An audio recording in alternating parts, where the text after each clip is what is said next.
দেখুন, আপনারা তো জানেন যে সেটা হচ্ছে যে এটা আমাদের তো বিষয় না, এটা একটা সরকারের অন্য একটা দপ্তরের সঙ্গে মামলা চলছে এবং সুপ্রিম কোর্ট একটা রায় দিয়ে দিয়েছিল। আমরা সবাই বার করতে যাচ্ছি, তখন কলকাতা হাইকোর্ট একটা সুমোটো মামলা করে ছাত্রদের একটা মেলের ভিত্তিতে, কার একটা ছাত্রদের একাংশের মেলের ভিত্তিতে।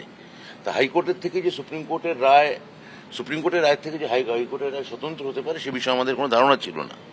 আমরা এটা সুপ্রিম কোর্টে আবেদন করেছি, সুপ্রিম কোর্টে আশা করছি খুব শিগগিরই আমাদের এই বিষয়ে সত্যি এটা নিয়ে আমরাও খুব চিন্তিত, উদ্বিগ্ন। কিন্তু এখানে একটা যে আমাদের এই ভর্তি প্রক্রিয়া আটকানোর জন্য যে অতি সক্রিয়তা যে দেখা যাচ্ছে, সেটাও একই সঙ্গে সত্য।